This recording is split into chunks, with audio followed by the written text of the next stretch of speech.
Hey, come see us on tour. We'll be in Dallas, Texas, Austin, Texas, Baltimore, Atlantic City, Cohoes, New York, and Providence, Rhode Island. Go to jimmydore.com for a link for tickets, and only jimmydore.com. Right now we have on Max Blumenthal, award-winning journalist, editor-in-chief of The Gray Zone, best-selling author of Goliath, 51-Day War, The Management of Savagery. Welcome back to the show, Max Blumenthal. You forgot leading China basher. Big China basher. Hates the China. Now, you were at the Anthony Blinken was one of his last press conferences. Yeah. And so you got thrown out, and Sam Husseini, am I saying his last name right? Yep. So they've been wanting to ask questions about and get answers about what the United States is doing in Gaza, and they haven't been given them. So at his last chance to ask the questions, they started asking. And they wouldn't stop. And so what did they do? They do just like we're told they do in Russia and China. They had the reporters thrown out. Imagine this. Imagine if this was happening in China, what the United States press would be saying. Here we go. Watch this. Oh, hang on. I have to fix the...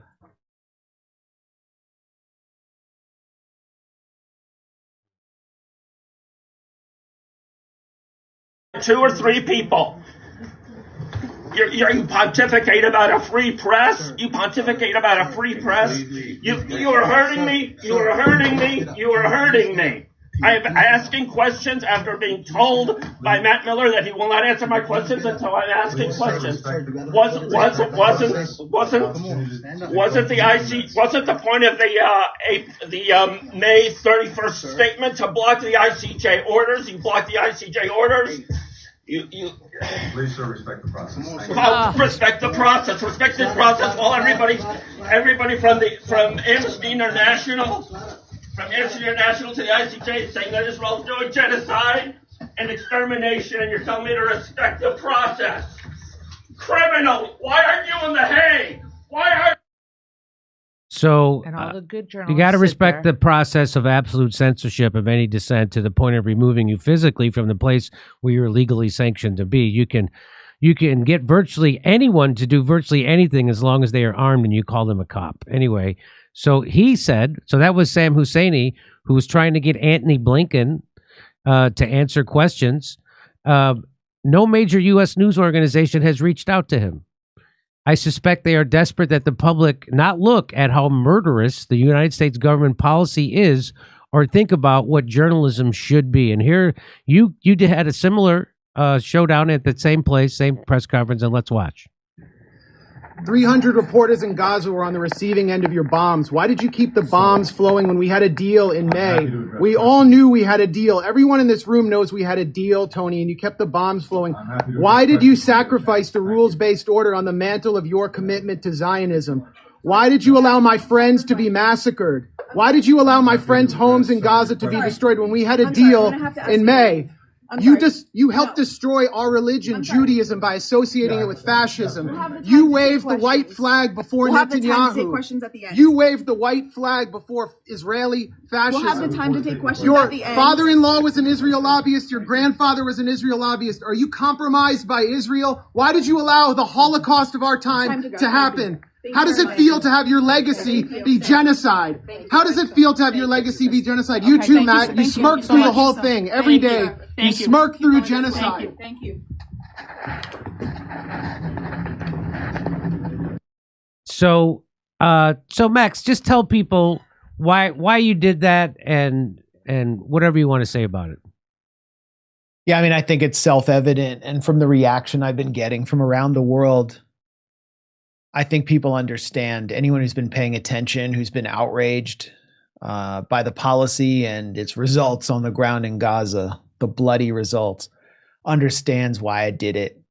And, to put it bluntly and maybe crudely, I did it for all the people who are silenced by the weapons my government sent Israel, especially the journalists in the Gaza Strip. And that's what I led my questions off with. The other reason I did it was that I've been attending these State Department briefings and respecting the process as Tony Blinken asked Sam Husseini to do. And Sam has been doing the same. And Sam Husseini, a lot of people don't know, he's been an institution in Washington, D.C.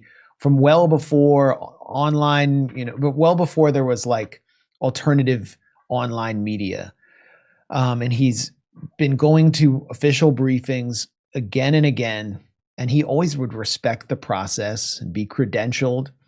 And what had been happening at these State Department briefings is he was identified as a dissenter who would cross too many lines in his questions, and couldn't be managed, and it made it hard for them to control the message.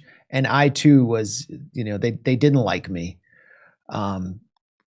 Actually, we went, Sam and I, on October 12th, 5 days after October 7th, and started asking Matt Miller about Israel's just wholesale destruction of Gaza City. They were beginning to slaughter lots of children then.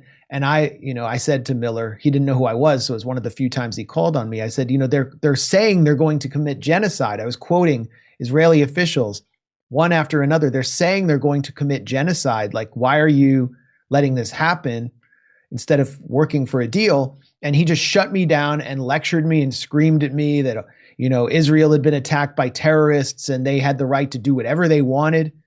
So, but ever since those encounters, they would refuse to call on us, refuse to acknowledge our existence. It wasn't an open discussion in there. They have a whole mechanism for controlling the message in the briefing room, which I can explain. And then beyond that, Tony Blinkin is someone who is singularly identified with what I consider to be the Holocaust of our time. He's someone who helped craft the policy. He was in the war room in the Israeli Defense Ministry days after October 7th, helping shape what Israel was doing. He made sure the bombs kept flowing. He even allowed Israel to keep aid out of the Gaza Strip, allowed them to attack humanitarian convoys. And all while pretending that he was fighting for a ceasefire, negotiating tirelessly. We were told, like, Kamala wants a ceasefire, and Blinkin was the one preventing it. And not just preventing a ceasefire, but he was preventing his own staff at the State Department from documenting the atrocities that were being carried out with U.S. weapons that you and I and everyone watching this show was paying for. So I don't think we've ever had a Secretary of State who is so directly involved in such a horrific human rights crime as Tony Blinkin. While Joe Biden just admitted in an interview that in one of his first engagements with Netanyahu told him he was going to do the equivalent of what America did to Hiroshima and Nagasaki. And Biden and Blinken proceeded to give Netanyahu the space to do that. I mean, that's like evidence for a Nuremberg trial. So I don't think the State Department as an institution is credible anymore or deserves respect. The process inside the briefing room was not credible either, and was designed to prevent us from speaking, or designed to prevent dissent. The State Department wasn't even hearing dissent from its own employees. And Tony Blinkin, when he gives a press conference, they only call on the corporate hacks who you saw just sitting there passively while Sam was basically being strangled and dragged out. And so I decided that the only way to do this was to, break the fourth wall, like just get out there and ask all the questions that I've been replaying mentally in my mind again and again if I ever got in the room with this genocidal, dead-eyed monster, Tony Blinkin. There were some questions I left out, but I was able to get them out for about a minute while a State Department staffer was escorting me out. I complied. And then after that, and this is really indicative of how the whole process was a giant fraud, Sam attempted to ask a question out of turn because he knew he wouldn't be called on. He was silenced, and then he stopped saying anything. And then Matthew Miller, the smirking press secretary, summoned those cops, and they just went in on him, right? They pounced on him right then and there. And that's when you saw that exchange that you played. So initially, he tried to ask a question, and for trying to ask a question, he got brutalized by cops. And it is not illegal in any way to interrupt a press briefing with a question. Hey, it's time to upgrade your coffee. 1775 Vitality coffee isn't just coffee, it's brain fuel. No kidding. With lion's mane, reishi, cordyceps, chaga, And turkey tail mushrooms. I've heard of turkey tail mushrooms. It's coffee that doesn't just wake you up, it keeps you sharp. Lion's mane and reishi supercharge your focus. Cordyceps delivers energy without the crash, and their hand-picked Bolivian beans deliver bold flavor that corporate coffee can't touch. No fillers, no nonsense, just coffee that works as hard as you do. Proudly backed by Rumble, this isn't coffee for the conformists. It's coffee for the bold, for the free, for the rebellious. Head to 1775coffee.com. Use the code Jimmy for 15% off. Make your mornings great, and coffee that stands for bold flavor, uncompromising quality, and the freedom Rumble fights for every day. Hey, come see us on tour. We'll be in Dallas, Texas, Austin, Texas, Baltimore, Atlantic City, Cohoes, New York, and Providence, Rhode Island. Go to jimmydore.com for a link for tickets, and only jimmydore.com.